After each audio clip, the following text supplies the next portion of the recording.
painel pessoal. Eu não vou me alongar muito, só para agradecer a presença de todos e todas e convidar aqui para acompanhar esse debate, o pessoal que está aqui presente, o pessoal que está acompanhando de casa. Um debate que marca o lançamento do livro Globalismo Brasileiro, da Maria Rita Kell, que tem uma série de ensaios sobre assuntos mais variados, dentre eles um artigo sobre um estudo de caso clínico de um militante do MST. E também, para quem não sabe, a dissertação de mestrado do Boulos também trabalhou com o tema que a gente vai discutir aqui hoje, que é a função terapêutica da participação em movimentos sociais. Temos aqui a participação do Thales Abissado, da Maria Rita Kell, do Guilherme Boulos, que vão autografar livros ali ao final do evento, e a mediação do jornalista Rodrigo Martins, da Casa Capital, que é parceira em mais um evento aqui em parceria com a Boitempo, com a Tapera Taperá, e hoje também com a Autonomia Literária. Então, no final do evento a gente vai ter uns sorteios para quem recebeu aquelas senhas no começo, e a gente dá mais uns avisos depois, tá bom? Então, vou passar aqui para o Rodrigo, valeu. Boa noite a todos. Primeiramente, gostaria de agradecer a presença de todos, a presença dos nossos convidados, Maria Rita Kell, Thales Absaber, Guilherme Boulos, um encontro de psicanalistas, embora o Boulos seja mais conhecido como coordenador do Movimento dos Trabalhadores Sem Teto e pré-candidato à presidência da República pelo PSOL. O tema do nosso encontro é o efeito terapêutico dos movimentos sociais, né? Acho que não é segredo para ninguém que está aqui que vivemos um período bastante conturbado, um período de ruptura democrática, um período de enormes retrocessos no campo dos direitos e gostaria de deixar essa pergunta, então, em que medida esse cenário conturbado acaba por nos deprimir? E qual é o efeito terapêutico que os movimentos sociais podem ter? Começa, Thales.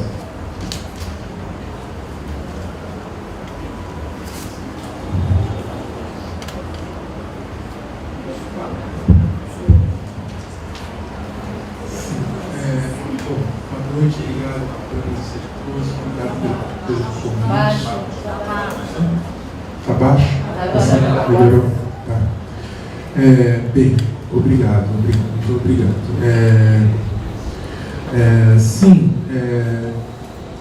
o Brasil, né, que é um espaço muito cindido socialmente desde a origem, né, violentamente cindido, dissociado, né. Se por um lado a gente tem uma tradição crítica e uma tradição de atenção ao processo simbólico brasileiro e de compromisso social, que o livro da Maria Rita é uma demonstração contemporânea, contundente, né, desse compromisso e dessa busca de aprender com o Brasil, né, e de incluir o Brasil como problema de pensamento, como problema de pensamento político, como problema de pensamento clínico, que é uma coisa do nosso interesse comum, né? Por outro lado, a gente tem um Brasil violentíssimo, né? Um Brasil arcaíssimo, né? Um Brasil fascistoide, né?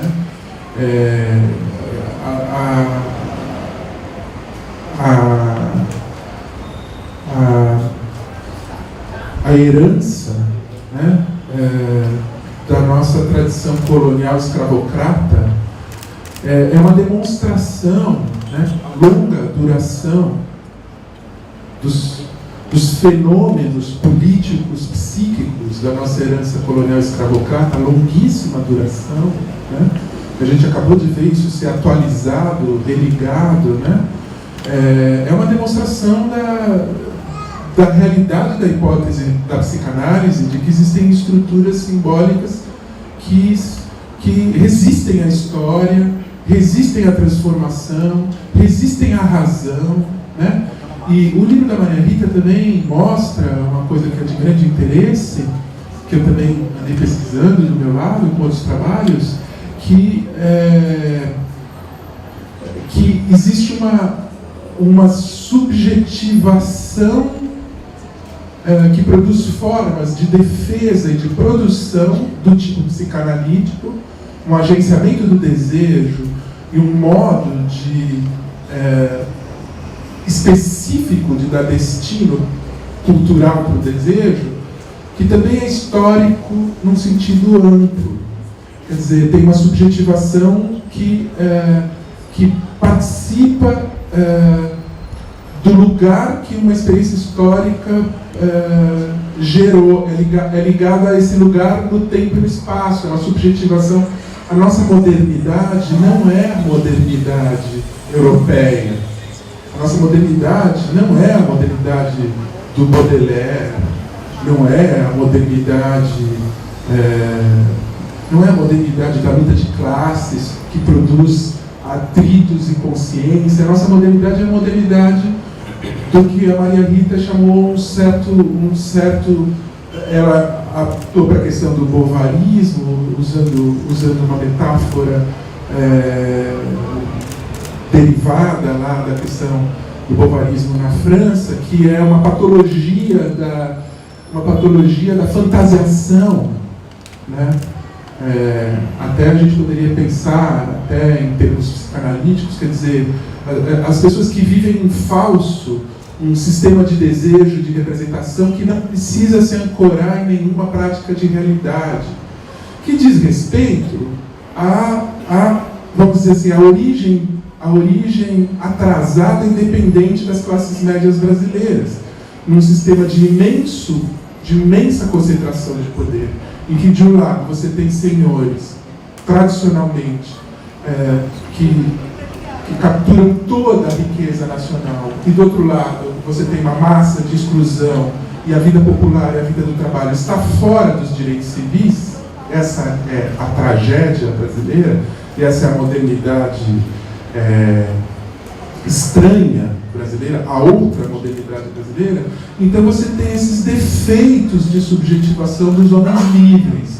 É uma velha questão, a questão do homem cordial, né? do Sérgio Buarque. O homem cordial é o homem independente do patronato, é o homem submetido, é o homem que não pode aspirar a um espaço público produtivo verdadeiro. Ele precisa manter essa ordem de poder e ser resgatado pelo poder. A gente acabou de ver isso se tornar política no Brasil. A gente acabou de ver os homens de bem, né? Os homens de bem agirem fortemente contra os interesses populares, contra os interesses do trabalho, fixando fetichisticamente um elemento que eu acho importante também é o fetichismo, né? Por um lado a gente tem o bovarismo, que é essa vida ilusória inconsequente, que não tem ligação com o processo histórico, que não tem realização, né? Mas o fetichismo é uma contrapartida importante disso, né? O Machado, que a Maria Rita estuda bem, um livro muito incrível do Machado, ela estuda muito bem, o Quincas Borba, né? Que o Rubião é um bobo, é um alucinado, que é depenado pela elite do seu tempo, porque estão giros diferentes diante do capital. O Rubião acha que porque ele ganhou na loteria está tudo resolvido. A elite brasileira rouba ele inteiramente, ele não percebe o que está acontecendo com ele. Essa não é a mesma estrutura do que a gente acabou de viver no Brasil? Os homens de bem fazendo um jogo imaginário que não corresponde aos fatos concretos da história, da cultura. Tem um ponto simbólico enigmático da corrupção geral e da corrupção da esquerda, um ponto que a esquerda não enfrentou, que é a única verdade desse processo. O resto é tudo falsificação.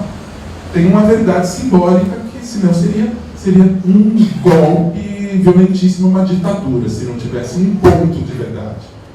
Mas é um ponto de verdade para mover uma máquina de falsificação. Máquina universal. Não é por acaso que o grande tema desse processo são as mentiras públicas.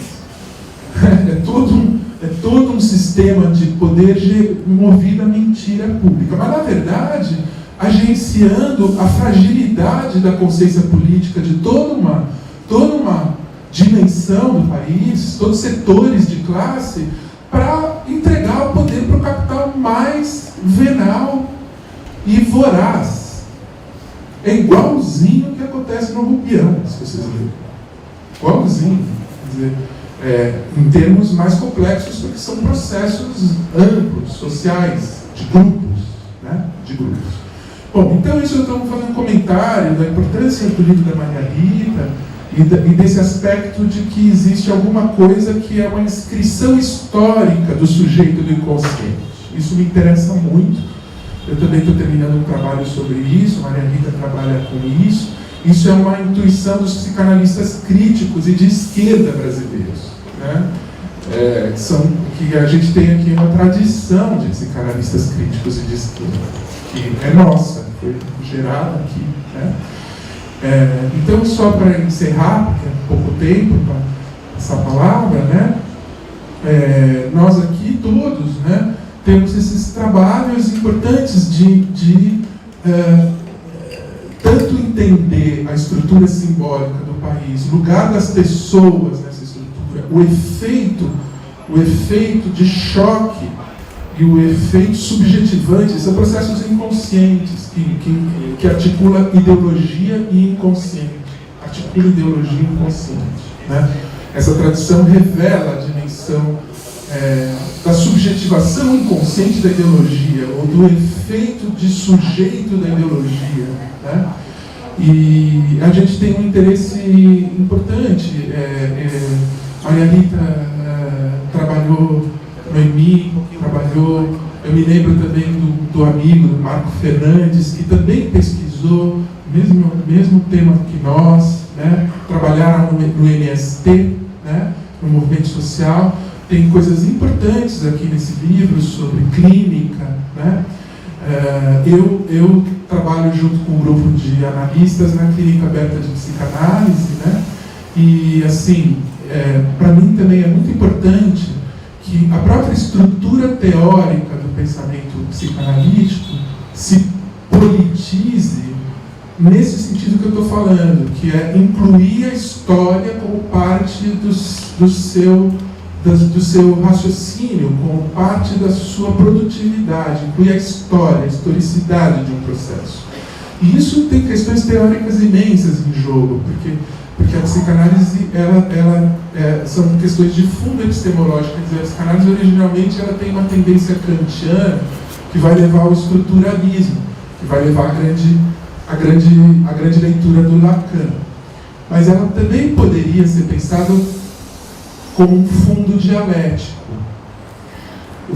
A questão da dialética é a inclusão da transformação e da singularidade do momento histórico em jogo. Né? Então, eu tenho trabalhado com isso, e isso implicaria, inclusive, em possibilidades de renovação dos settings clínicos, dos modos de produzir clínica. O nosso trabalho na clínica social, que é a Clínica Aberta de Psicanálise, na Casa do Povo, na Praça Roosevelt, os dois grupos que fazem, tem uma proposta de uma transformação de setting para uma atualização política da psicanálise, uma atualização social. E que tem dado muito certo. Assim, o grupo de analistas que se reveza nos atendimentos estão muito satisfeitos com o processo social-político. Né? Então, só para encerrar, eu acho que existe uma dimensão, não dá tempo, né, porque nós temos pouco tempo, né, para falar de coisas imensas, né, mas eu acho que existe uma dimensão clínica da política que convoca grupalidade, solidariedade, práticas eróticas, coletivas, né? E o trabalho de uma superação, né? Embora a política possa ser muito violenta também, e muito adoecedora também, e precisa de cuidado também, por isso que a Maria Rita foi lá, né? Mas eu também acho que existe uma política da clínica, que é a necessidade que existem outras esferas humanas. Né? Existe uma política também da liberdade radical, da gente poder cuidar da gente mesmo, de modo a gente determine os nossos vínculos, os nossos parâmetros, né? Em que a gente também já não esteja determinado a priori por algum projeto, seja lá qual for, né? Mas que a gente encontre a força do desejo num nível mais radical, né? Então, bom, é isso. É pouco tempo que a gente tem, mas a gente continua depois. Né? Obrigado.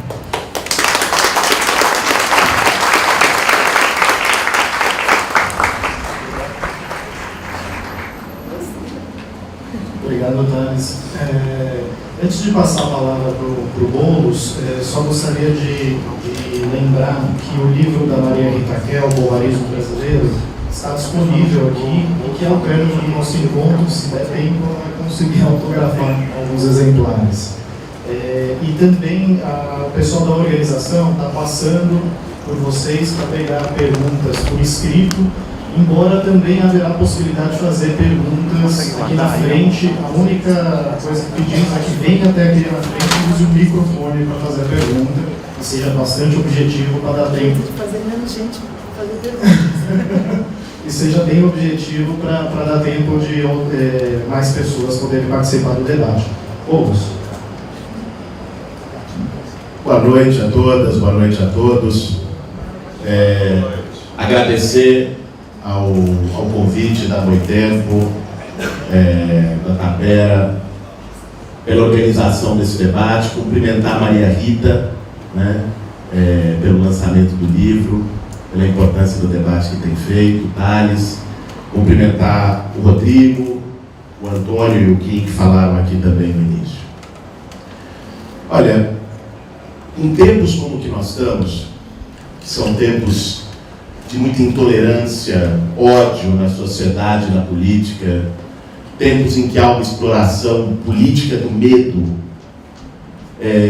debater os efeitos subjetivos da barbárie é essencial.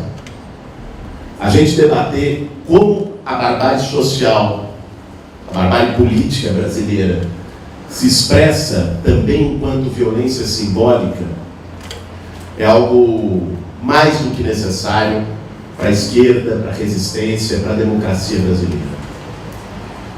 Eu comecei a me aproximar desse tema quando entrei no MTST. Fui morar numa ocupação já faz um bom tempo, há 16 anos, em Osasco, e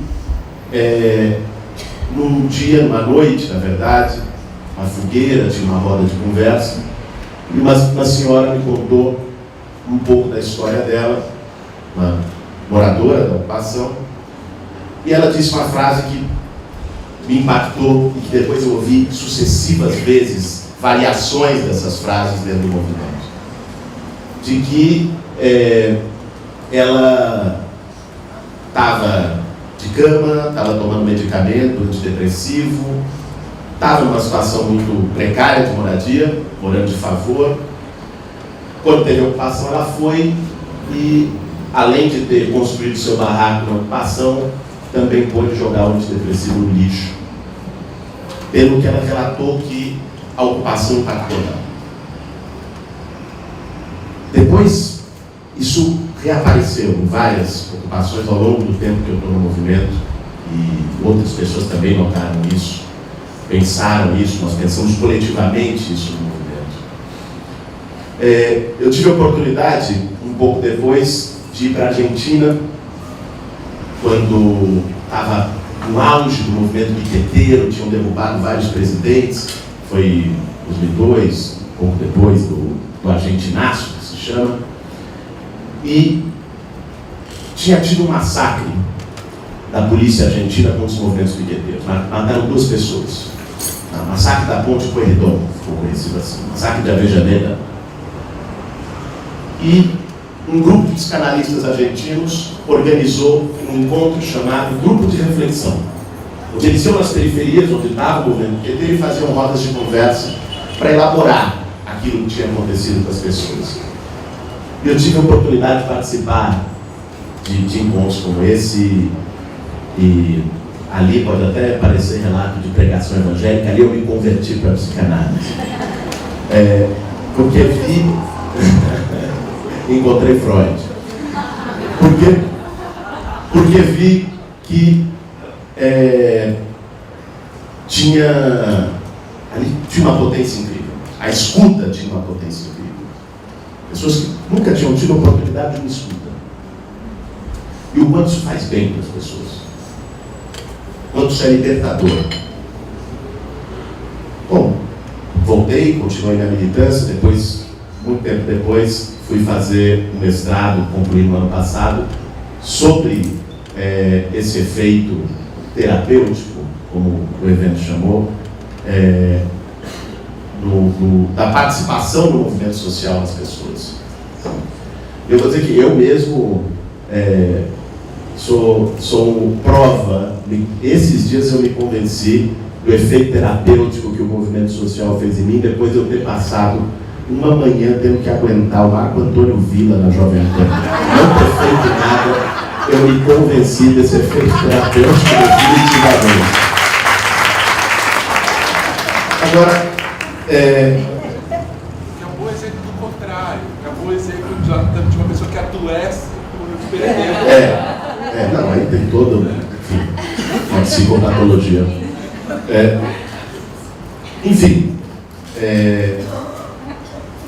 o que eu queria dizer, para tentar relatar em breves palavras, nesse tempo que nós temos, sobre essa experiência, é um pouco a história de vida das pessoas que vão para as ocupações. Pessoas que frequentemente chegam humilhadas, no caso das mulheres, com muita frequência com histórico de violência doméstica, violência sexual. Chegam diminuídas, chegam com um sentimento de impotência. Pessoas que chegam muitas vezes sozinhas, que estão sofrendo sozinhas. E que vão buscar uma casa, né, na ocupação. Mas que encontram ali muito mais do que uma casa. E aí a questão não é a ocupação em si. É o tipo de convívio social e o tipo de relação humana que um espaço como esse proporciona. É o resgate de um sentimento comunitário, de pessoas que se sentiam e estavam, de fato, sozinhas no meio da multidão, isoladas, e que ali elas podem contar com outras pessoas. Nas entrevistas que eu fiz com as pessoas do movimento para o mestrado, isso vinha com muita frequência. Eu descobri que eu não estou mais sozinho, né? Eu descobri uma nova família, eu tenho alguém com quem contar, eu tenho alguém para quem falar, eu tenho alguém para perguntar se eu estou bem.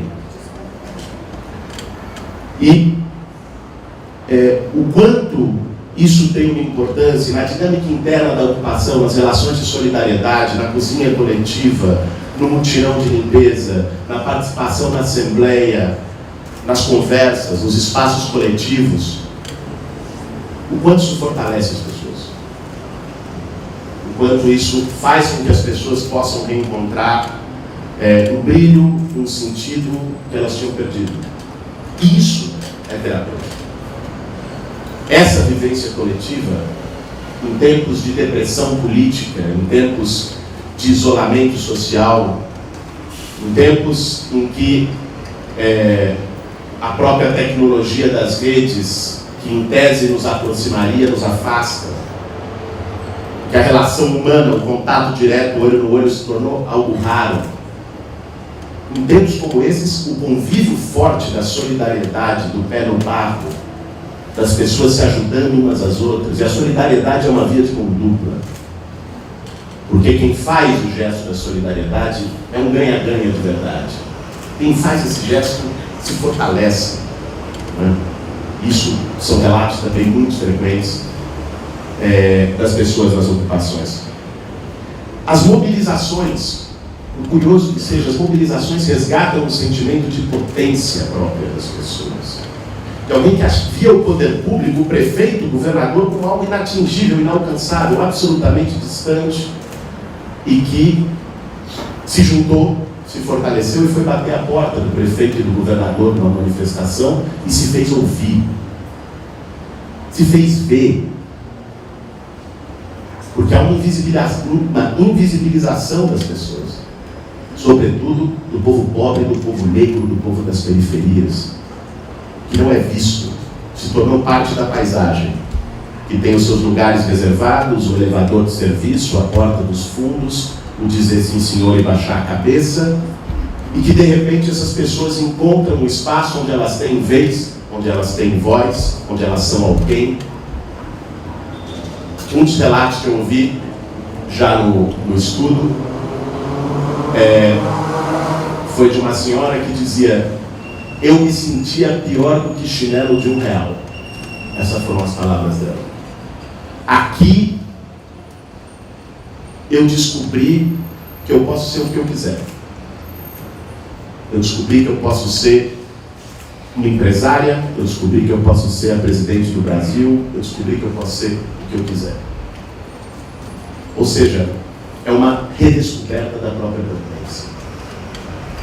A solidariedade, o convívio coletivo, o enraizamento comunitário que foi tão perdido, dá isso para as pessoas. E alguém que foi numa ocupação buscar moradia, encontrou a moradia, mas encontrou muito mais.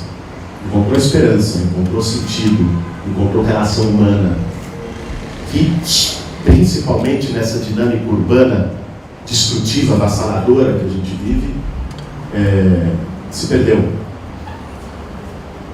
Sofrer sozinho é a pior coisa que tem. A depressão é a expressão mais forte disso, do sofrer solitário. Quando as pessoas levam os seus sofrimentos e estão juntas, primeiro isso é um alívio para a dor, o outro nos alivia. E segundo, isso nos dá as condições de superar essa dor, através do sentido, através da esperança. E eu termino dizendo que isso deve ser uma lição não apenas dos movimentos sociais. Isso é uma lição para a política brasileira. Isso é uma lição para a esquerda brasileira. Uma esquerda, Tales mencionou, mas uma esquerda que frequentemente deixou de ser acolhedora, seus espaços foram se tornando expulsivos, uma coisa para iniciados, falando para si mesma, pregando para convertido, deixando de fazer trabalho de base, se desafiar a dialogar com o diferente, com os outros, com as pessoas, com a periferia, com o povo, e se fechou nesses próprios espaços e se diminuiu. E perdeu uma dimensão fundamental, que é a dimensão dos valores, que é a dimensão da solidariedade. Trazer isso de volta para a esquerda, trazer isso de volta para o centro da política, é a principal ferramenta que a gente tem num momento grave como esse da nossa história para derrotar a política da intolerância, a política do ódio, para derrotar Bolsonaro. É uma revolução solidária. É trazendo isso que o movimento social nos mostra, que a convivência coletiva nos mostra, e colocando isso no centro do debate político brasileiro. Obrigado.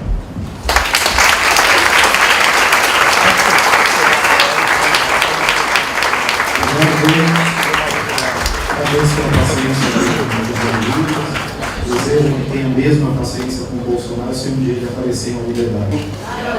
Ou não pensar. Bom, deixa eu passar agora a palavra para Maria Rita Kel, que, aliás, tem um ensaio dela no livro que acho que é muito isso que o Boulos falou daquele militante da Escola Nacional Floresta Fernandes, né? Eu vou ficar de pé só para eu poder ver as pessoas que estão aqui. Eu sou menor que eles, então eu me sinto assim meio afundada aqui. Boa noite, muito obrigada. Eu estou espantada, que lugar maravilhoso esse. Quando a gente estava vindo, e eu dizia, mas quem vai estar, né? O Thiago, meu colega de consultório, está aqui, a gente no táxi. Quem vai essa hora da noite, no centro da cidade? Então, tão emocionante que eu estou um pouco atrapalhada para falar, mas primeiro eu vou rapidamente dizer que o Tales foi generosíssimo, inclusive na orelha do livro, que foi ele que escreveu, e na apresentação também. Eu considero esse livro muito menos político do que você disse. Tomara que você esteja certo, mas pode ser que, só para não fazer propaganda enganosa, é um livro de ensaios sobre o Brasil que é como se eu pusesse algumas peças nesse quebra-cabeça gigantesco. Então eu tenho um ensaio sobre Machado de Assis, que é uma cena que o Machado de Assis, certamente de propósito, parodia o Flaubert, que é um dos meus autores prediletos, numa cena famosa do Flaubert, que é uma cena de sedução, que no Flaubert dá certo, no Machado de Assis dá errado, no Quincas Borba, eu acho que não é à toa. Tem um ensaio sobre samba, que é um tema que me acompanha a vida inteira, a música brasileira, que pega o tema da preguiça no samba para falar dos descendentes de escravo que, quando faziam seu samba, desde o tempo da escravidão e mesmo depois, não falavam mal do trabalho. Então tem um monte de sambas que falam de vadiagem, de preguiça, de malandragem, e é um ensaio divertido sobre isso. Tem um ensaio sobre o Chico Sainz, tem um ensaio sobre a Globo, quando a Globo veio se expandindo na década de 70. É uma cena que eu ouvi numa entrevista com os executivos da Globo, de um dia de Iemanjá, uma festa de Iemanjá, que a Globo arromba completamente a festa e descaracteriza completamente a festa. E tem um ensaio sobre o Lula, que também não deixa de ser um comentário sobre a televisão brasileira, porque na primeira eleição, o que o Lula diz? Na praça, eu fui assistir, o que ele diz na Paulista, de chorar todo mundo, e quando ele vai, em seguida, vai todo mundo para casa ver o Lula no Fantástico. E aí o que ele diz para a Fátima Bernardes e o outro lá? E ali, ele, com aquela esperteza genial de velho sindicalista, ele consegue mudar o discurso. Não mudar no sentido de virar um discurso de direita, mas ele faz um discurso desconciliador que na praça o discurso era não passarão, era um discurso de inflamar todo mundo, e na Globo ele se apresenta, e é por isso que o Lula conseguiu ser presidente 2 vezes e não ser derrubado como a Dilma. Porque o Brasil, mesmo com 3 governos e meio petistas, continuou conservador, e o próprio petismo teve que mudar, que foi a sua raiz em São Bernardo nos anos 70, para recentemente, para poder concluir algumas reformas no Brasil, para poder conduzir algumas reformas pequenas, mas que fizeram algo que até então ninguém tinha feito: tirar o Brasil do mapa da fome. Não vamos esquecer disso. Eu tenho críticas ao Lula, eu tenho críticas a toda a mudança que o PT fez para se readaptar, para poder ter maioria no Congresso, inclusive, quer dizer, não o PT, para poder negociar com a maioria, e acabou ficando refém desse partido, que é a maioria, mesmo que não tenha ideologia nenhuma, não sei, me dá uma boquinha, que é PMDB, o partido me dá uma boquinha. Então, nós estamos reféns desse, que o Lula soube, esse que o Lula soube manejar, porque é um grande negociador, e que a Dilma, até por suas qualidades, até por ser mais correta, enfim, não soube, né? Mas não estou aqui para discutir o impeachment das coisas, nem saberia. Estou só contando que tem um ensaio sobre o Lula na praça e o Lula na Globo, no dia da primeira vitória dele, que talvez nos deixe entender um pouquinho porque que ele conseguiu ser presidente do Brasil, esse jogo de cintura.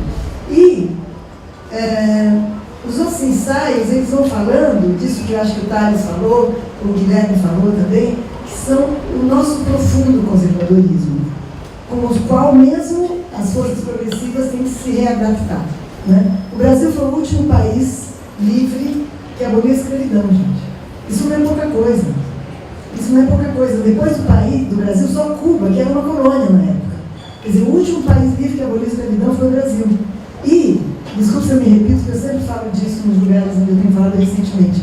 Se nos Estados Unidos a abolição, nos estados do Sul, né, porque o Norte já tinha libertado os escravos, veio acompanhado de uma reparação que era um pedaço de terra e um animal de tração.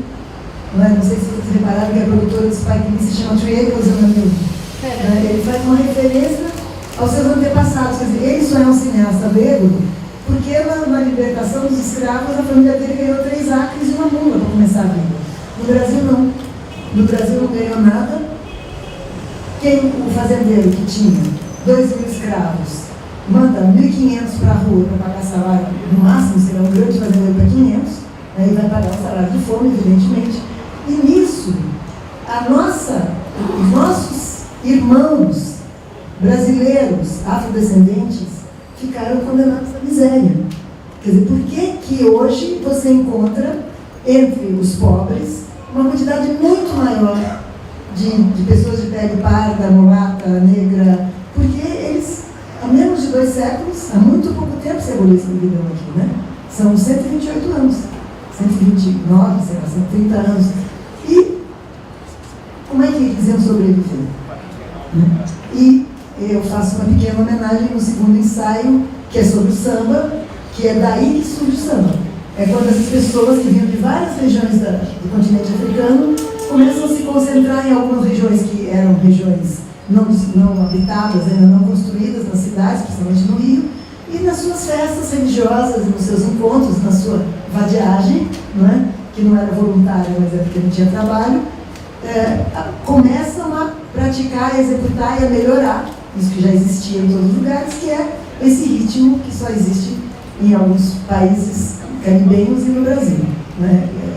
Então, e o tema da preguiça nos sambas é muito interessante, se vocês acompanharem a quantidade de sambas daquela época que fala de vadiagem, de malandragem, de contra o trabalho, porque o trabalho até então tinha sido trabalho forçado, né?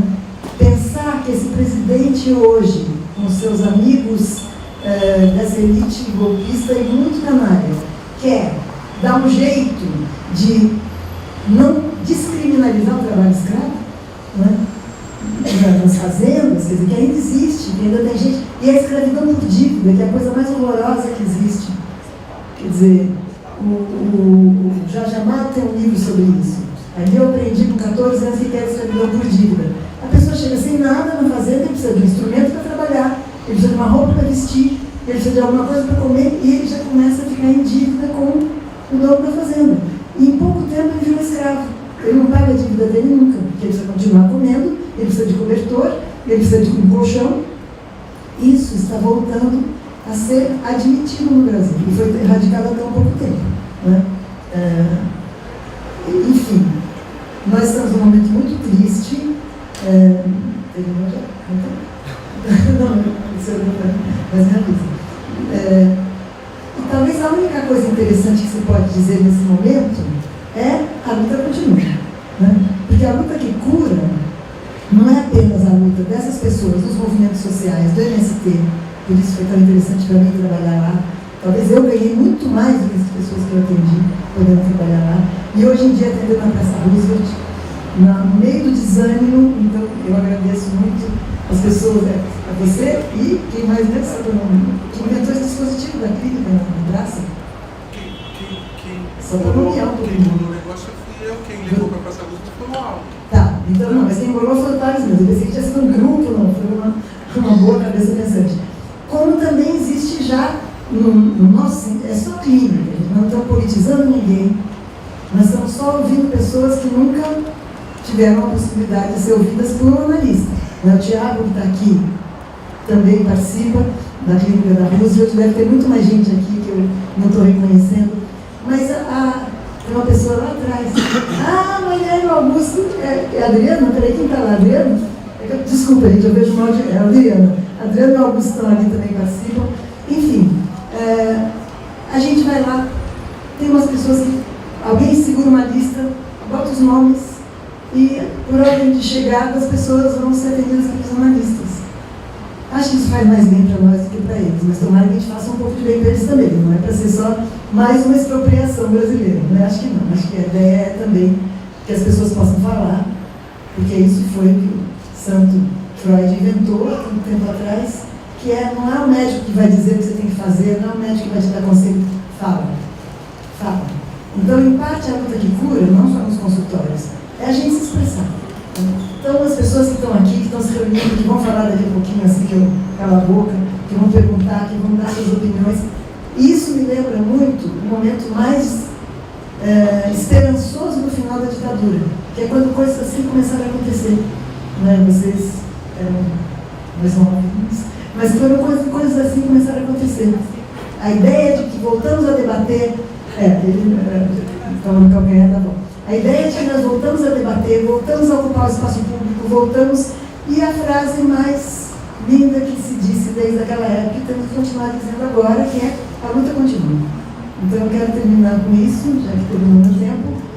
Estamos aqui, todos que estão aqui, não estão aqui só para ouvir 3 pessoas, estão aqui por essa necessidade de estar juntos, de debater e de que a luta continue. Obrigada.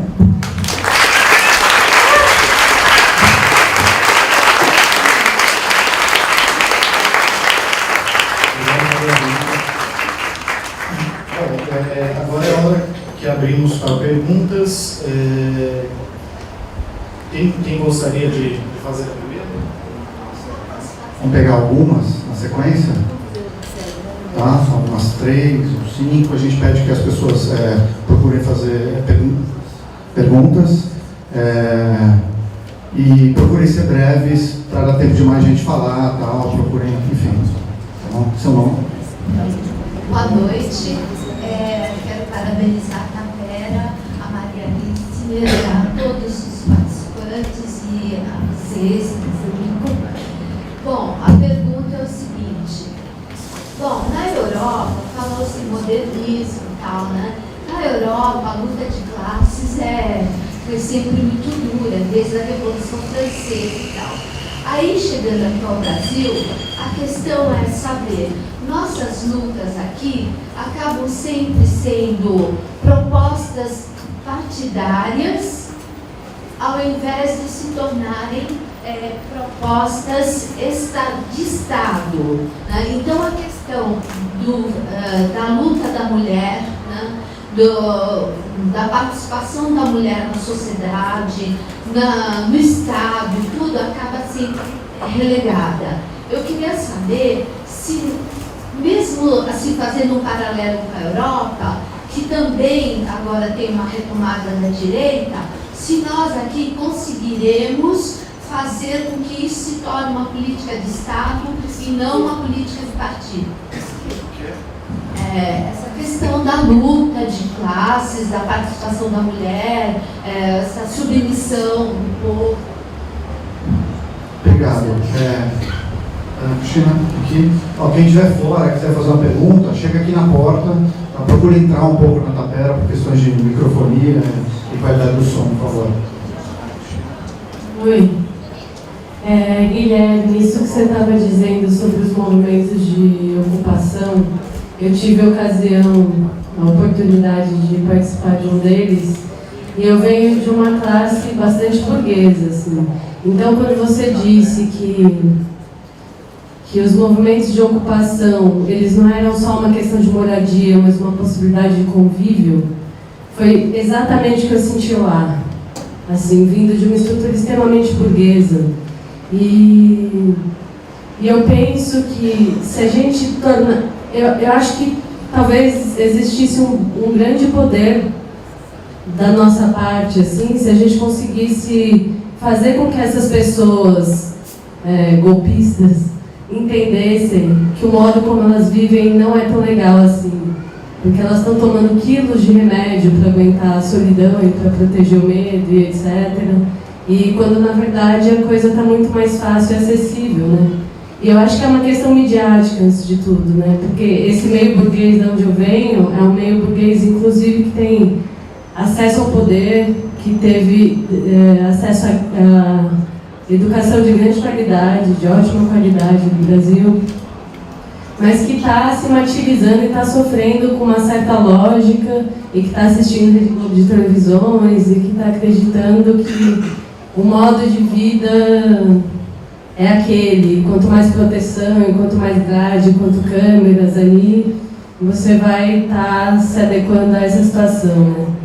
Então era um pouco para dizer isso e dizer a Maria Rita também que você mudou uma chave na minha cabeça quando você mencionou a Dilma, porque acho que desde então eu percebia a Dilma como grande parte da esquerda percebe, que é uma visão bastante crítica, né? Então, quando você diz, ela não conseguiu porque ela foi ética, legítima e fiel àquilo que ela fez. Então, eu queria te agradecer por essa mudança de chave. Obrigada. Obrigado. Tem uma aqui. Ela aqui, depois você, aí na porta você entra um pouquinho, tá? Pessoal que está aí fora, lembrando que a gente está transmitindo ao vivo ali no Metropol, no bar ali atrás, enfim, tem lugar lá também, enfim. Oi. Não são de 3 em 3? Você é a terceira, né? Quatro. Tem gente lá de cá também. Oi, meu nome é Juliana. Eu gostaria de agradecer primeiro por vocês estarem aqui dessa oportunidade para a gente.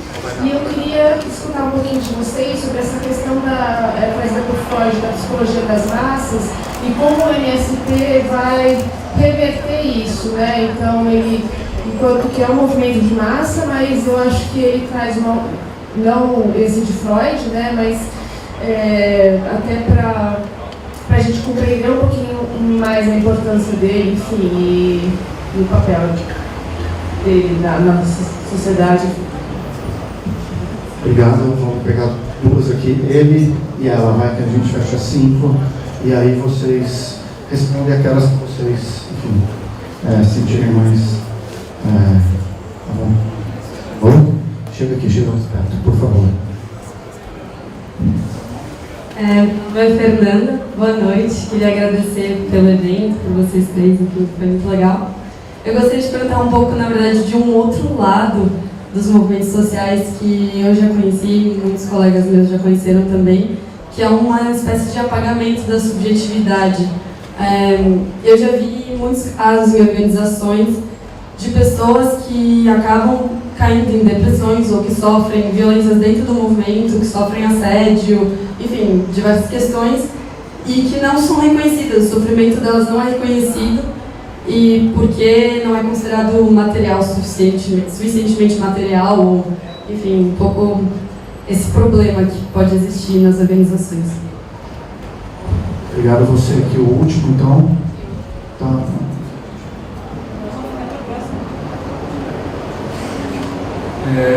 Eu vou ser um pouco rebelde com o moderador e não vou fazer uma pergunta, eu vou fazer só uma notícia, que já que uma das contribuições que a psicanálise pode dar quando se trabalha com pessoas em situação de ocupação é justamente dar condições para que elas falem, para que elas historicizem suas histórias de vida.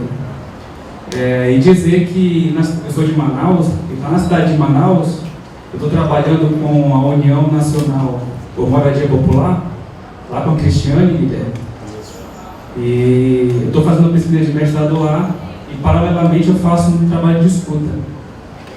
E só para dizer que existe uma ocupação na cidade de Manaus que está ocupando um prédio da União, que está ocioso, liderado por mulheres, e que está em vias de, pela primeira vez na cidade, conseguir transformar um prédio da União em moradia popular. Um prédio que fica numa região extremamente comercial, que fica de esquina com a junta de comerciantes do estado do Amazonas, que sofre uma série de retaliações, de violência e tudo mais, mas que vai conseguir. Ocupação Alcimatos, obrigado por ter lembrado. Ocupação Alcimatos, lembrei bem, porque eu acho que isso aqui é uma oportunidade de estar testemunhando esse trabalho. E assim,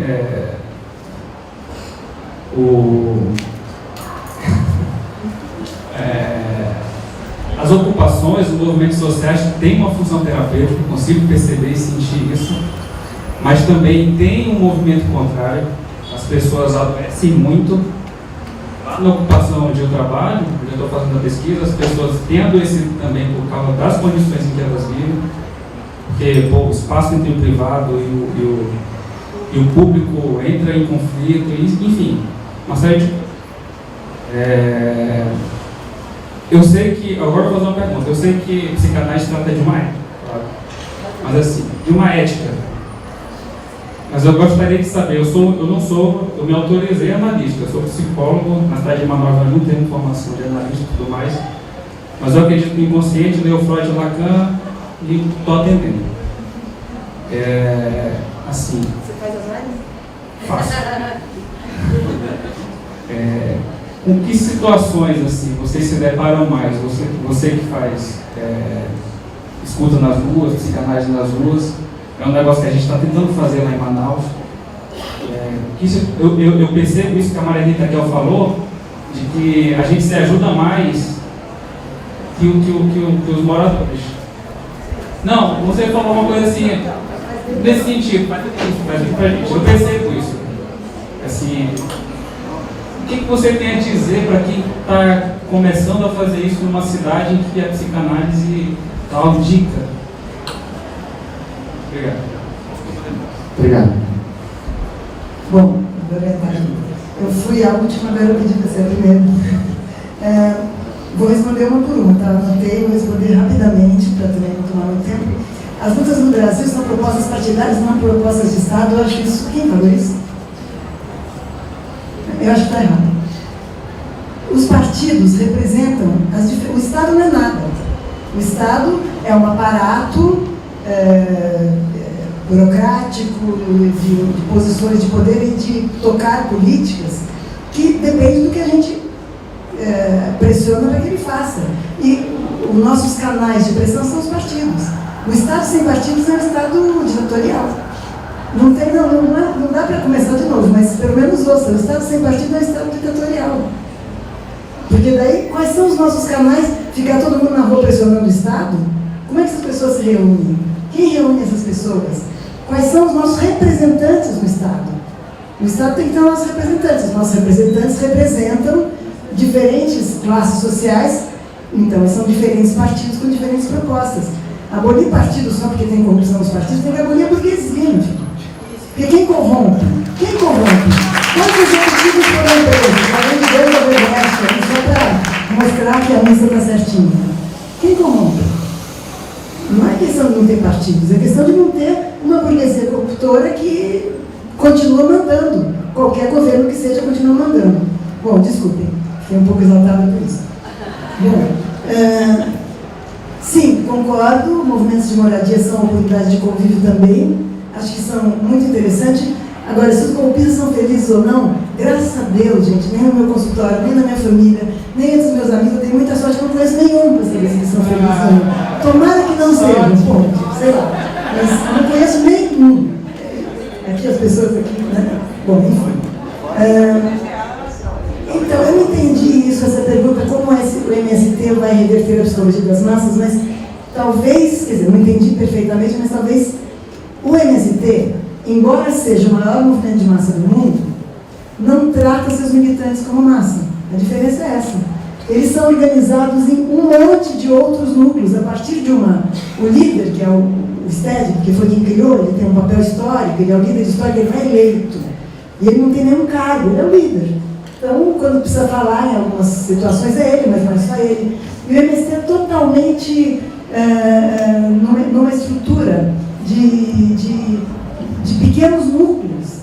E as lideranças são lideranças locais, são lideranças... Oi? As brigadas, desculpa, a Noemi que está aqui, que está mais tempo do que eu lá na Escola Nacional, as brigadas que executam tarefas e que são lideranças locais que surgem espontaneamente ali, ninguém é eleito para não sei o quê. Então, eu acho que nessa horizontalidade ele funciona muito bem. E eu vou contar uma pequena cena que eu assisti na festa de 10 anos, que foi do MST, aquela festa que nós fomos numa fazenda, a primeira fazenda que virou um assentamento em Sarandi, no Rio Grande do Sul, e um monte de gente. E aí a hora da fila da comida. De repente a fila vira uma bagunça, todo mundo está indo conversar com o amigo que está lá na frente, fala, bom, será que eles não vão respeitar a fila? Não. Cada um que vai lá na frente fala assim, último. Então ele foi conversar com alguém lá. Porque ele viu um amigo lá e não queria ficar parado, mas ele vai voltar para ele sabe que ele é o último. E depois vai um outro que também é o último, daí ele sabe, e a fila se refaz. E onde eu vi isso, no MST, e onde mais? Em Cuba. Eu vi isso em Cuba. Numa fila de banco, eu estava na fila do brigadier e falei, nunca que vai chegar a minha vez, porque os caras saem, vão conversar, cada um que saía falava, último. Isso é o sentimento de igualdade que as pessoas trazem digamos, desculpa a palavra, piegas no coração. Não tem um chefe ali mandando, não tem uma polícia dizendo volta para o seu lugar na fila. As pessoas sabem onde existe um dispositivo que promove igualdade de direitos, porque não tem nada a ver com igualdade, que todo mundo tem que ser igual, vestir igual, namorar igual, gostar de igualdade de direitos, é isso que nós queremos. Onde tem um dispositivo que promove igualdade de direitos, as pessoas vão defender os direitos. Não vou ficar tentando, que nem o brasileiro oprimido, se dar bem, pegar uma vantagenzinha. Então, eu acho isso muito interessante. Eu não acho que os movimentos sociais tenham, como outro lado, o apagamento da subjetividade. Quando eu comecei a militar, a esquerda tinha uma coisa meio contra a subjetividade, partidão, eu nunca militei no partidão, mas tudo era frescura de pequeno burguês, tinha que ser só pela luta. Acho que isso mudou muito nos movimentos sociais, meus colegas vão poder falar melhor que eu. Eu não acho que tem um apagamento da subjetividade. Agora, assédio não é apagamento da subjetividade. Assédio e violência sexual é crime. Se tem um criminoso no movimento social, ele, infelizmente, tem que ser criminalizado. E a justiça tem que cuidar disso. Né? Mas, não sei se é muito, talvez no debate vocês possam dizer, está cheio de assediadoras que são os oportunistas de sempre.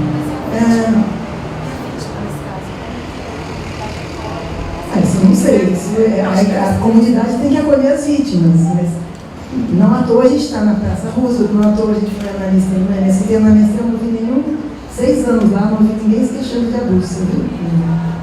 Eu vi, tá, essa questão de sorte, que eu não ouvi sorte minha, e ela pode tratar de pessoas assim. Bom, bem rápido, gente. Quem trabalha nas ocupações deve dar condições para que as pessoas falem. Quem que dá condição para quem numa ocupação? As pessoas estão empoderadas ali para falar. E se alguém que está liderando não dá condições de fala, as pessoas que estão trabalhando ali se empoderem e se imponham. Não tem polícia ali dentro, e se tiver, não sei, também talvez não esteja muito por dentro, não deve ter, mas a ideia de que tem que dar condições já parece de novo o velho sistema patriarcal, né? Enfim.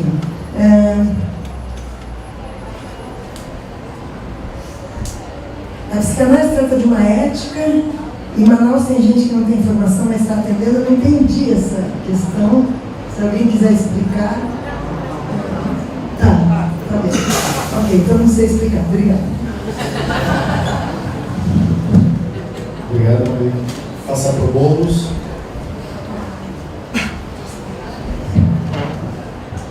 Bom, gente, eu vou tentar responder algumas questões, comentar, na verdade, algumas questões bem rapidamente. Vou ter que dar de mal educado depois, vou ter que sair logo após falar, porque tem outro compromisso de ainda hoje.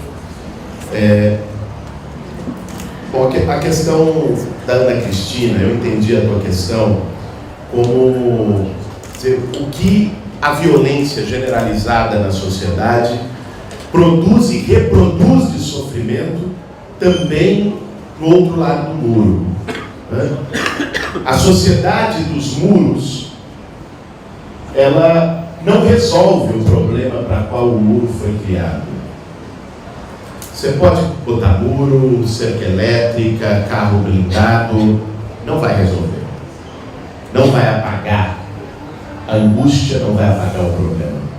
Paulo Freire tem uma frase na Pedagogia do Oprimido, quando ele diz que o opressor também precisa ser libertado. Né? E é evidente que isso não significa colocar o opressor e o oprimido na mesma medida, e ele também é muito claro em dizer isso. E o nível de sofrimento que existe entre os oprimidos e humilhados na nossa sociedade, o grau de vulnerabilidade para depressões é muito maior. Né? Mas o processo de libertação social não é apenas um enfrentamento de um grupo social por outro, porque senão ele corre o risco de trocar oprimidos por novos opressores. O processo de libertação social é um processo de mudança de lógica civilizatória, de lógica de convivência, de valores. Eu acho que esse é o grande caminho. Sobre a depressão, assim, eu recomendo vivamente, para mim foi muito importante para começar a entender isso, o livro da Maria Rita, O Tempo e o Cão, né, que fala da relação da depressão como patologia social está ali, está sendo mostrado, a parte merchan aqui da fala, de como a forma como se vive o tempo na sociedade contemporânea, a ideia de felicidade associada a padrões de consumo como quase uma obrigação, o quanto isso vai reproduzindo uma sociedade depressiva. Sobretudo para aqueles que não podem, de jeito nenhum, ter acesso a esse padrão mínimo de consumo. A questão da Fernanda sobre os movimentos sociais, olha, Maria Rita comentou um pouco, eu acrescentaria o seguinte: é evidente que há problemas nos movimentos sociais. O movimento social nós não podemos vê-lo como uma ilha da fantasia, ele não é. Uma ocupação não é uma ilha da fantasia. Uma ocupação ela nasce no meio das periferias ou com pessoas que vivem as relações de violência que a sociedade impõe, vivem as mesmas relações sociais. Não há um processo romântico de purificação das pessoas dentro de uma ocupação. Os problemas acontecem, né? São os mesmos problemas da sociedade. Qual é a diferença da ocupação? Que a ocupação dá condições de resistência coletiva e organizada em relação a esses problemas. Dá ferramentas para que as pessoas que sofrem assédio também na sociedade, dentro da ocupação, isso existe, eu já presenciei em ocupações, mas dentro da ocupação isso é tematizado. Dentro da ocupação isso não é naturalizado. Normalmente não é. No movimento social não é. Né? E acho que isso é muito importante. E, por fim, nós temos que levar a cabo isso que a gente discute.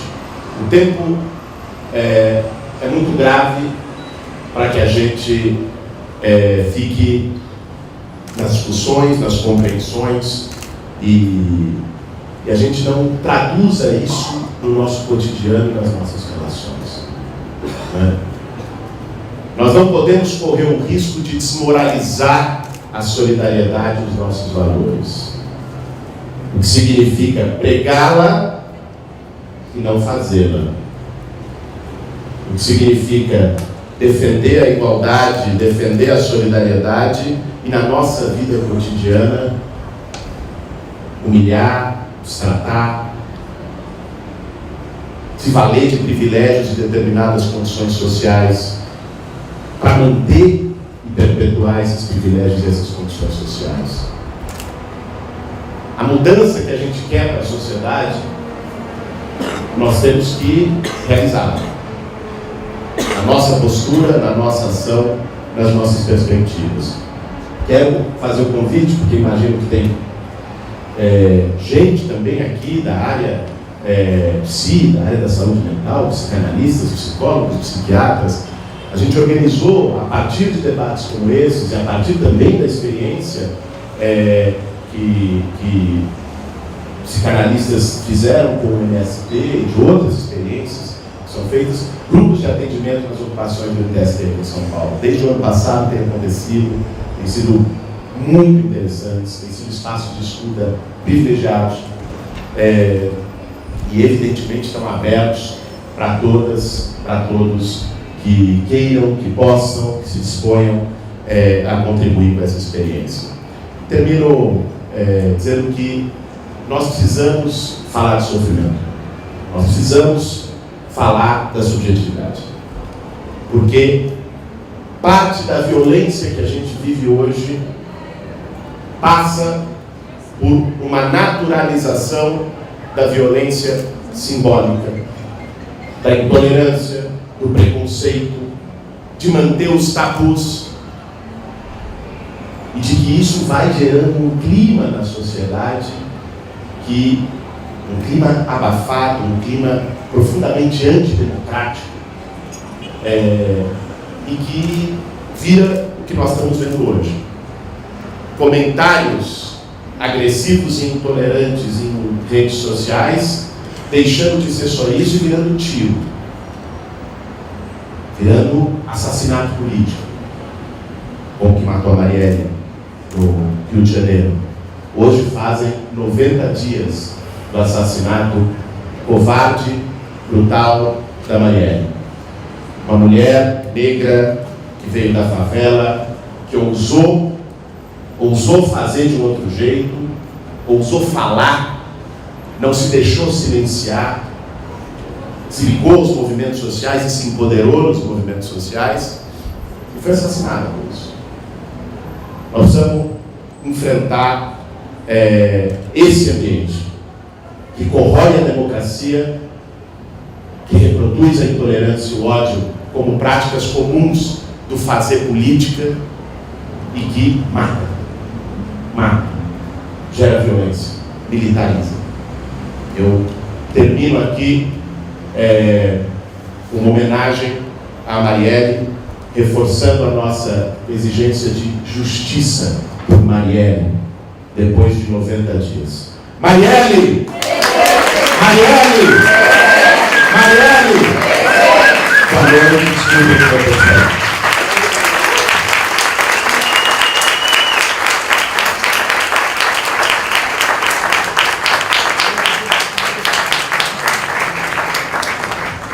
Muito obrigado. Vamos passar. Deixa eu só falar uma coisa rapidíssima, desculpa, eu esqueci.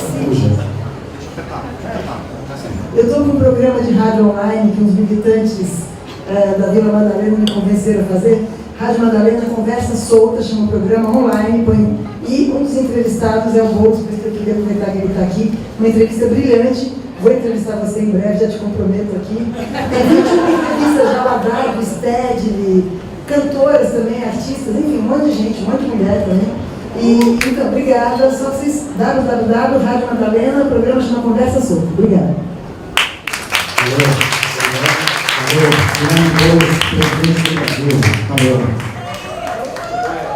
Alice?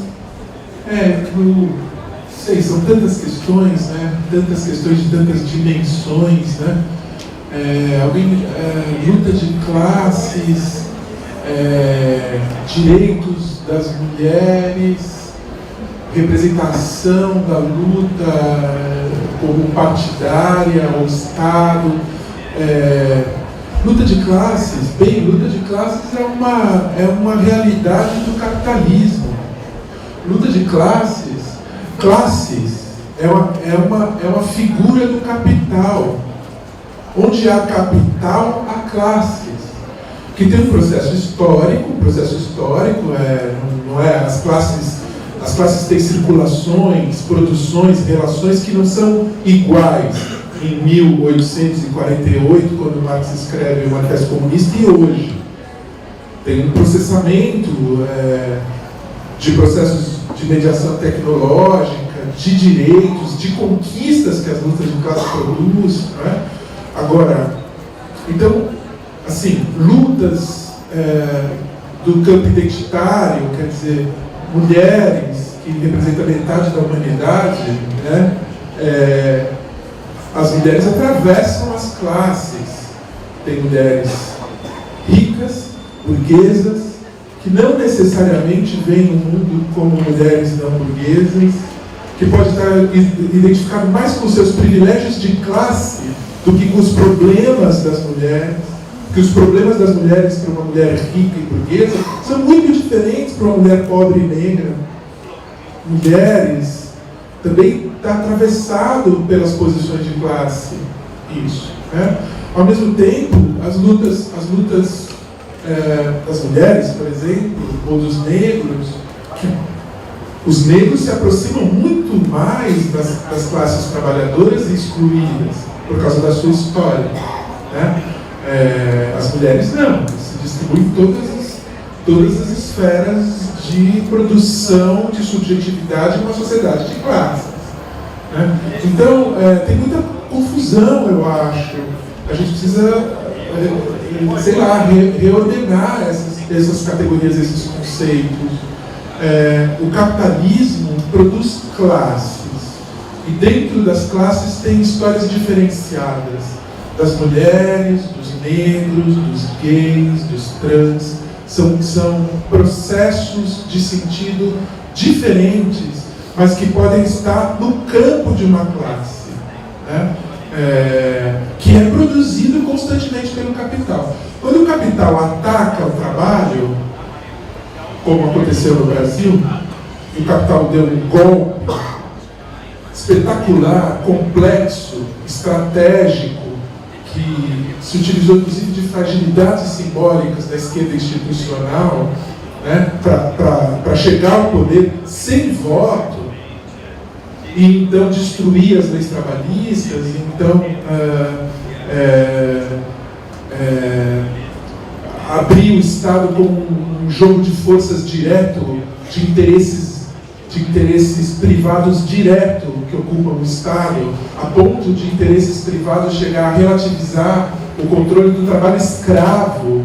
E aí a gente vê que a ideia mais avançada do neoliberalismo contemporâneo encontra o que há de mais arcaico. E a gente vê o capital avançado realizando o Brasil primitivo, né? que é o grande, que é esse lugar em que não há progresso, né? Porque não há progresso no capitalismo, é o estado de natureza do capitalismo, né?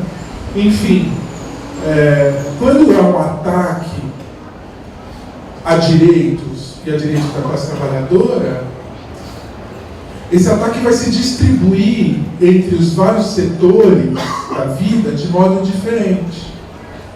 Perder direitos trabalhistas, como a gente perdeu no Brasil, vai impactar muito mais os pobres, negros e periféricos. E entre os pobres, negros e periféricos vai impactar ainda de modo diferente, e talvez ainda mais, as mulheres, negras e periféricas. Quando se perde direitos universais, se produz racismo. Se produz racismo. Na ponta desse processo de perdas de direitos gerais, essa coisa se distribui na violência de modo diferente, pelas histórias diferentes das múltiplas comunidades. Né? Bom, então, não dá para pensar numa ordem constante de ataque aos direitos que o capitalismo contemporâneo vem fazendo. Isso é um problema muito mais amplo, inclusive do que a nossa crise. É a tendência do capitalismo global ao fascismo. Tem uma tendência local e tem uma tendência global ao fascismo. A ordem liberal não dá conta da crise do capitalismo, não consegue devolver e criar comunidades ricas, comunidades de mútuo interesse, comunidades produtivas, não consegue devolver riqueza para a vida do trabalho, né? E aí, para você concentrar a riqueza em termos globais, produzindo crises nacionais generalizadas como está acontecendo, uma das soluções para isso que é uma crise do capitalismo, é o fascismo. O fascismo é a psicologia de massas do Freud, né? É você convidar ao arcaísmo. Eu tenho um grupo que se identifica contra um inimigo qualquer e vai eleger um líder que vai gerir a violência e a escolha de quem será sacrificado. O Trump nos Estados Unidos é isso. O Trump nos Estados Unidos é isso. É um cara sem compromisso nenhum, que responde a um setor ali da vida americana, que entrega todo o poder para uma liderança bárbara, dizendo: faça o que quiser, desde que você nos salve. E essa comunidade mínima tem que ser salva. O resto, estrangeiros, mulheres, negros, ambiente, não importa, pode queimar tudo. Né? O Brasil está num limite de uma resposta como essa. Se nós não nos organizarmos e dermos outra resposta para o Brasil. Essa próxima eleição, a Maria Rita falou bem, né, que no fim da ditadura militar existia toda uma mobilização da sociedade civil muito importante, né, que gerou o PT, foi a mobilização que deu origem ao PT, e que engajava as universidades, e que engajava os movimentos sociais. A gente precisa refazer essa tessitura Porque essa eleição agora é muito, muito importante para a gente conseguir botar algum grau de racionalidade no processo que a direita e o capitalismo brasileiro fez. Destruiu a democracia, destruiu a legitimidade do processo, né? E criou uma fragmentação com essa tempestade de ódio que o Guilherme está falando, essa tempestade de ódio que é cisão e alucinose. O ódio não produz nenhuma mediação de linguagem, nem conhecimento. Nós não estamos em condição, nesse momento da história, de não conseguir pensar os nossos problemas. Nós precisamos de um dispositivo coletivo e político capaz de pensar. Né? E a gente tem um candidato com quase 20% que vem ao espaço público se recusando a pensar. Se recusando a pensar. A gente tem que ter responsabilidade com os nossos irmãos e amigos fascistas. A gente tem que segurar eles e falar: gente, vocês precisam pensar. Vocês precisam voltar para a história. Eles pularam para fora da história. Eles estão transcendentes à história. O fascismo é sempre transcendente à história. Né? Sempre transcendente à história. Enfim, eu estou falando aqui umas coisas que vêm à cabeça para aproveitar a conversa. Obrigado, Thales.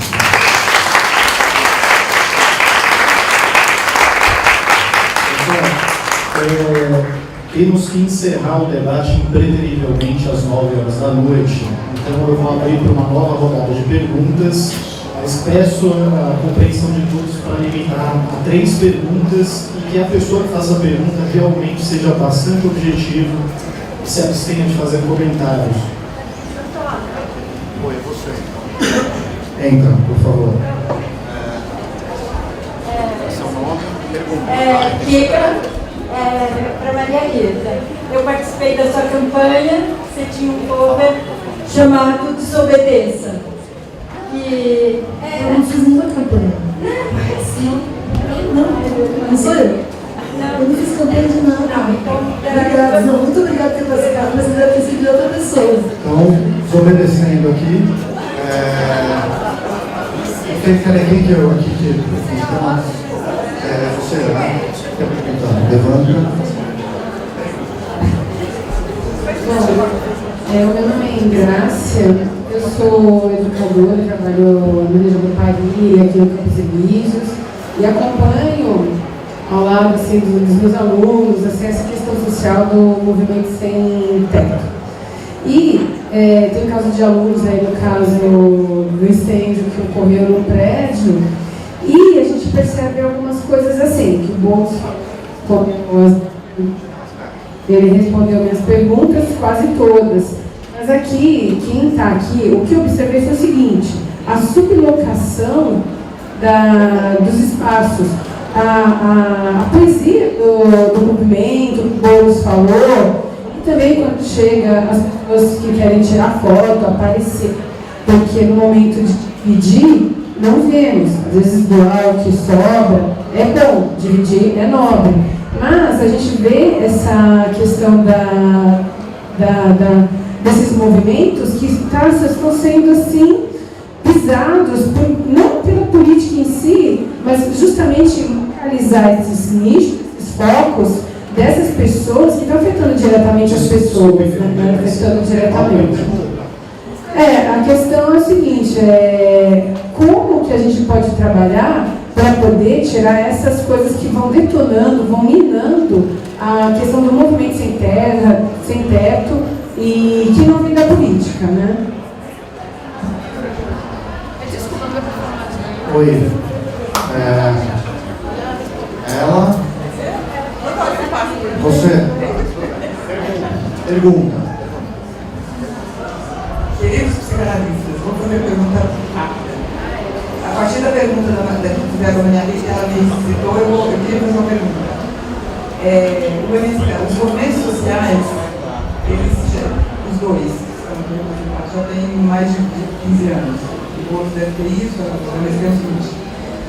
Enfim, então é o seguinte: os assédios sexuais, assédio moral, essas coisas acontecem no MST? Eu gostaria de devolver essa pergunta para a Maria Rita, porque é a seguinte questão: existe em qualquer comunidade. Agora, o movimento das mulheres dentro dos movimentos é que vai fazer a diferença. E eu queria também que eu faça um pouco disso. E outra coisa, por exemplo, atendendo o pessoal do MST desde 2006, na Escola de Liderança, eu tenho uma questão, na verdade, a questão que eu fiz lá foi respondida pelo pessoal que eu atendo do MST, do CETEC, que é o que a psicanálise aprende com os movimentos sociais, não é só o que a psicanálise dá. Então, eu gostaria também que, se vocês pudessem falar um pouco disso, qual é a contribuição dos movimentos para a psicanálise? Oi, sou a Ariane, nordestina, só para marcar isso.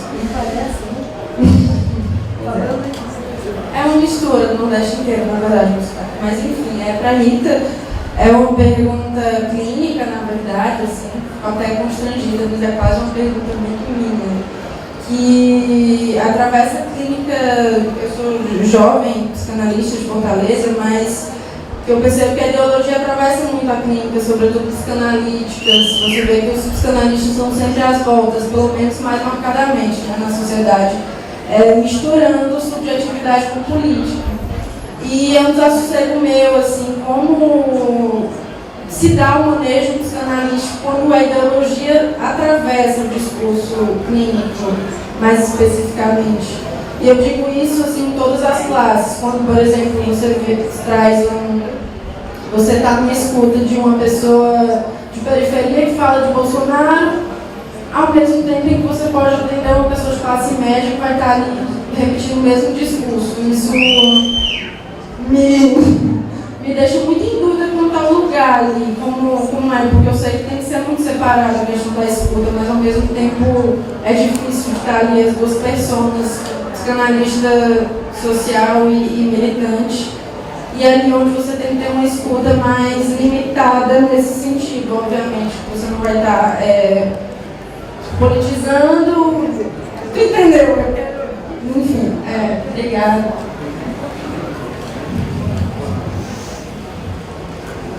Mais alguém perguntar? Tem mais vários aí. Deixa eu passar para ele aqui.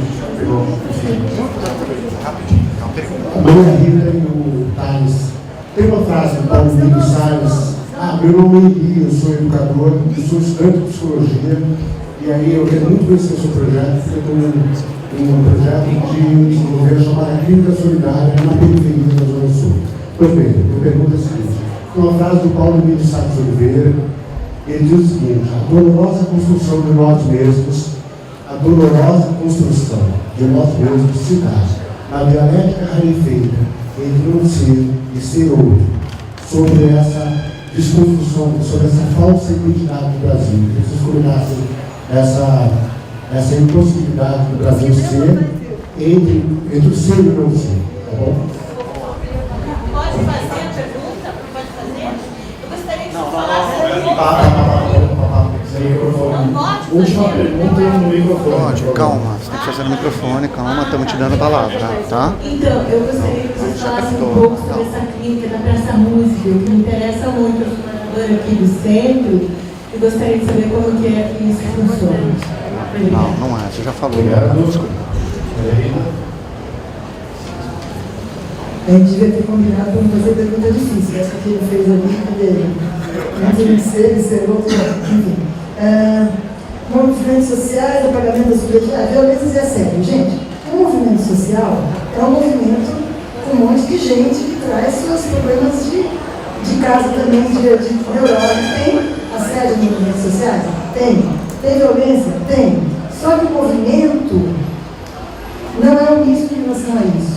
E o Estado a diferença é essa. No MST, na verdade, as mulheres são tão poderosas, a Nelly estava me lembrando aqui isso, as mulheres militantes têm um lugar tão importante que eu acho que ali, eu nunca ouvi falar, você viu, se você quisesse uma história de estupro, uma coisa assim de assédio, bom, sim, mas não tem como encobrir, ninguém tem interesse, deixa quieto, não vamos sujar a imagem do movimento, a coisa é discutida, a pessoa é levada, enfim, não é algo que o movimento não contemporiza com isso. Acontecer pode acontecer porque o mal está em nós todos e ninguém se torna santo que vai para o movimento. E o MST só expulsa não por moralismo, mas porque ele não pode. Pessoas que usam drogas, pelo menos há um tempo atrás, não porque seja contra o legalizing, mas porque como já é um movimento perseguido, se começar a pegar gente que usa droga, aí facilita muito, entra da polícia, e não pode se misturar com o tráfico de jeito nenhum.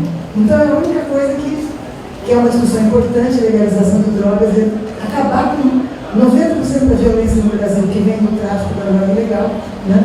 E com muitas fortunas é acabar também. Mas, enfim, não é essa a pergunta. A pergunta é como fazer.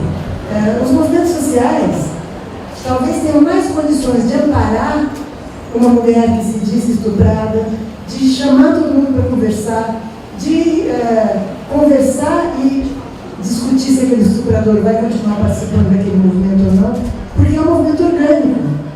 Você não vai numa delegacia onde o cara vai dizer: ah, mas você com essa sainha, o que você queria? Você deve ter provocado, coisas assim que a gente sabe que as moças jovens, principalmente, escutam quando vão se queixar de assédio e estupro, né? Mas eu não sou uma estudiosa a ponto de saber responder isso com muitos detalhes, né?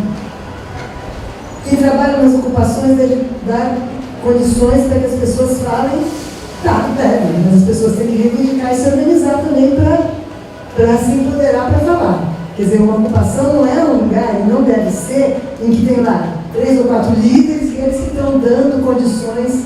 Ao contrário, acho que esses movimentos sociais, eles se empoderam.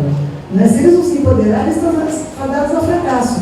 Se depender de uma pequena direção, de uma pequena liderança que vai dar condições para os outros falarem, eles já não vão dar certo. Né? A psicanálise trata de ética, mas em Manaus tem gente com formação, mas não está aprendendo, eu não sei o que dizer sobre isso. Mas está aprendendo, quer dizer, né? Eu acho que aí são os conceitos de psicanálise, enfim. Tinha mais. Era isso, né? Tinha mais alguma que eu não notei? Tá? Mas você já falou? Ah, então não, eu vou passar a falar.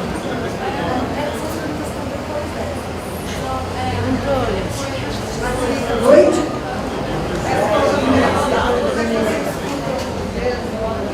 Ah, estou lembrando dessa pergunta, como é que vocês escutam um dia? Gente, tem uma coisa importantíssima. A nossa questão não é escutar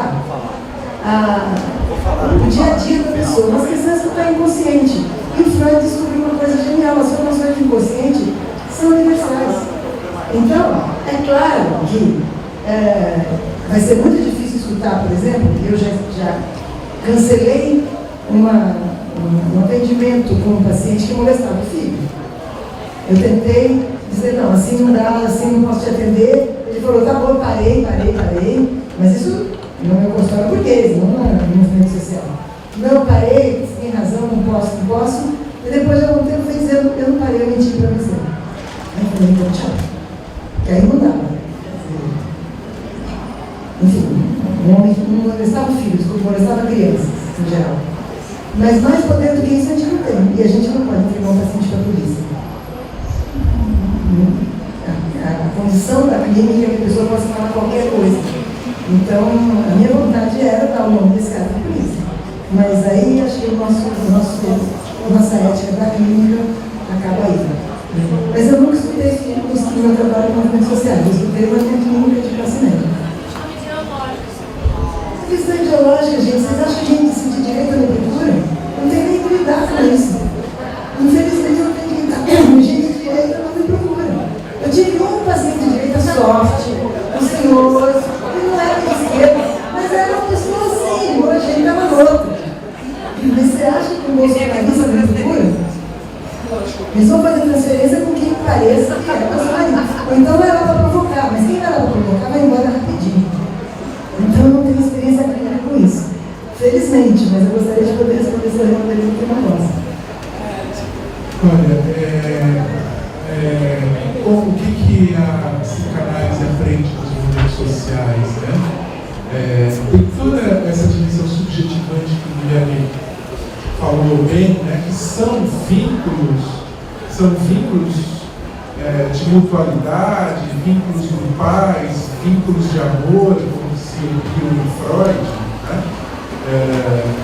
Que são subjetivantes, o Guilherme estudou com isso, mas a psicanálise ela tem uma história paralela, muito importante, de compromisso social, uma história que não é a história principal, a história central das instituições e do setting psicanalítico clássico, que está comprometido na raiz com o problema da venda do serviço de saúde no mercado de serviços, que é uma lógica liberal, né? Quando a psicanálise se põe dentro disso, a tendência dela é ir se tornando mercadoria e mercadoria na escala das mercadorias e no aburguesamento dos analistas, na fetichização da mercadoria da psicanálise no mundo, que acaba se tornando um produto de luxo, né, que isola a psicanálise, né? Então, é uma longa história paralela dos analistas de esquerda que tentam retirar a psicanálise dessa estrutura social, né? Isso começa nos anos 20, com as clínicas, a Policlínica de Viena, né? As tentativas de oferta de psicanálise. A psicanálise de grupo é muito importante, começa na década de 40, o Guion começa a fazer psicanálise de grupo, vai ter uma importância na França. Até agora tem o René Caes, que trabalha muito o inconsciente grupal, e as clínicas psicanalíticas extramuro, né, fora do circuito institucional, econômico, político da psicanálise, como venda de serviço no mercado, ao qual o analista não pode escapar inteiramente, como ninguém pode, porque o analista precisa, como todo mundo, vender alguma coisa no mercado, infelizmente, enquanto nós não encontrarmos outro modo de trabalhar, né, que escape a vida do mercado. Isso que nós estamos fazendo aqui escapa a vida do mercado. São trabalhos sociais, são trabalhos coletivos. Então existe uma profunda tradição de pesquisar as possibilidades da psicanálise operar fora dessa estrutura política que organiza o seu tratamento. No caso da clínica aberta de psicanálise, que você perguntou, a clínica aberta tem uma característica que ela redesenha alguns elementos do setting psicanalítico a partir de certas experiências. Uma coisa que tem no livro da Maria Rita, que é um fenômeno que numa sessão com um paciente, uma sessão única, existe uma espécie de encontro que tem eficácia inconsciente e que produz transformação. Essa sessão única que a Maria Rita mostra que os tempos do inconsciente não correspondem, uma coisa que o Lacan já dizia, não corresponde ao tempo do relógio, ao tempo de vender produtos e serviços. O inconsciente não tem essa temporalidade. E a imaginação que o acesso ao inconsciente, ela pode ser e deve ser, uma imaginação política, ela deve ser uma imaginação política, porque ela sempre é uma imaginação política, ou conservadora, liberal, em que a psicanálise só pode ir para o mercado e custar de R$200 a R$1.000, né? Que aqui em São Paulo acontece, né? Ou a psicanálise exercita as suas potências teóricas para redesenhar os seus dispositivos para a produção de acesso social. E aí, a psicanálise, a clínica aberta, é um movimento.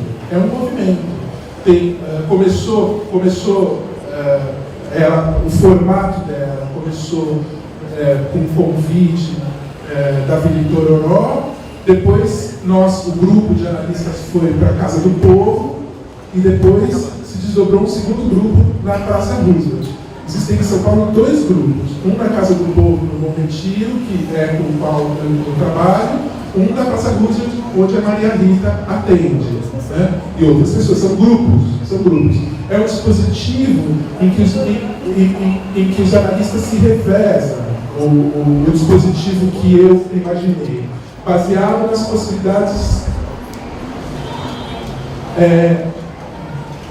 possibilidades do inconsciente e do trabalho grupal do inconsciente, né? São os analistas em grupo que recebem os pacientes e fazem isso permite que os analistas doem um fim de semana, 2 fins de semana, quanto eles quiserem doar de trabalho para a constituição de um espaço permanente de acesso gratuito à psicanálise. Então, é um dispositivo social. Agora começou numa clínica aberta desse tipo em Uberaba, ela influenciou uma criação de uma em Brasília, tem 2 ou 3 grupos querendo fazer no Rio de Janeiro, tem interesse em Curitiba, Belo Horizonte. Depois a gente pode conversar, posso passar os dados, né? Agora, para que isso funcione, precisa ter analistas lá. E analistas têm uma formação complexa, uma formação teórica, uma formação clínica, uma formação pessoal complexa, né? Para operar com as formações do inconsciente, né? Que inclusive convoca a Rita mostra também no trabalho dela, eles convocam e provocam a própria vida inconsciente do analista. O analista não está fora do seu objeto. Essa é a beleza e a complexidade desse trabalho, e isto só se aprende com a análise pessoal. A psicanálise tem uma prevalência muito grande sobre as outras dimensões que são o estudo, a reflexão sobre o inconsciente e a troca de experiências clínicas, que é muito importante também, né? Então, essa coisa da clínica aberta, ela é também o desenho de potências da psicanálise para a produção de um movimento social de psicanalistas. Está funcionando, tem vários psicanalistas engajados nisso, são grupos de analistas. Eu agora mesmo, eu acabei de escrever hoje um trabalho que vai sair um livro sobre, foi o livro daquele colóquio que teve na USP, sobre essas modalidades de clínicas sociais, de clínicas públicas.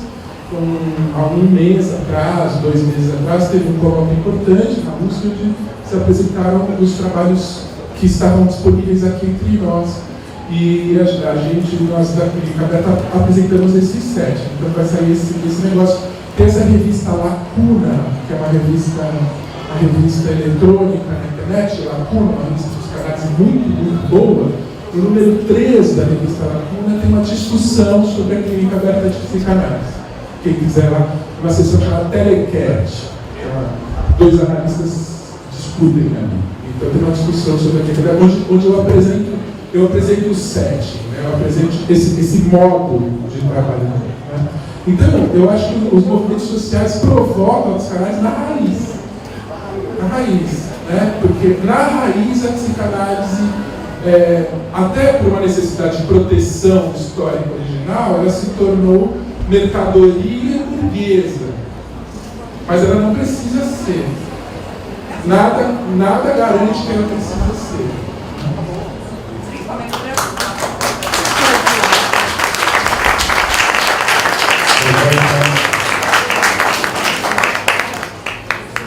Eu pedi licença para o mediador aqui para dar umas palavras discutidas. Quem não gostar não faz mal. Mas é porque eu quero abrir um pequeno palco aqui pelo seguinte: vocês sabem que o presidente Lula, quando foi preso, ele ia aquelas suas frases geniais. Está fora do nosso assunto, mas eu vou aproveitar aqui. Ele disse: se me matarem, eu viro mártir. Se me prender, eu viro herói. Se me soltarem, eu viro presidente. Então, eu deixei entrar com a ideologia muito louca.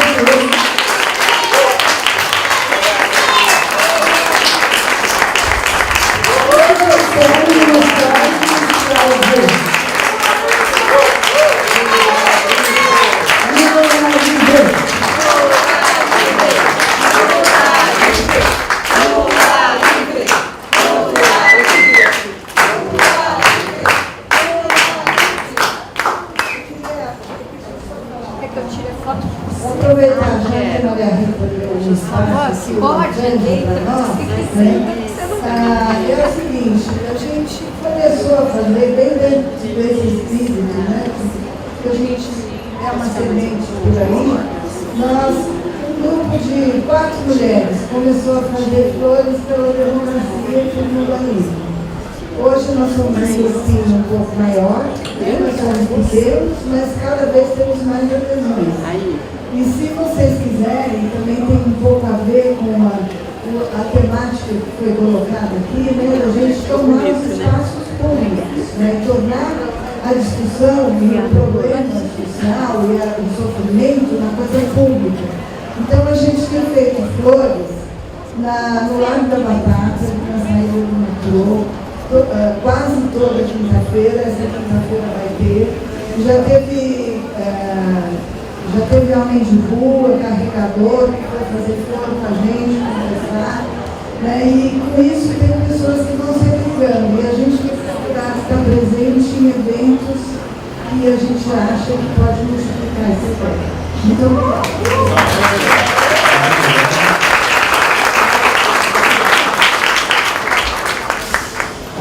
Gostaria de fazer uma despedida também? Intervenção psicanalítica já! Intervenção psicanalítica. Apesar de a gente sofrer muito, nós certamente estamos melhores do que o espírito autoritário e fascista intoxicado que só sabe pensar produzindo força e violência. O que não é pensamento. Né?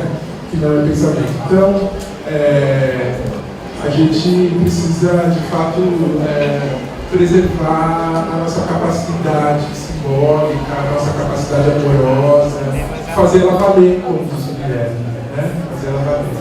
Obrigado.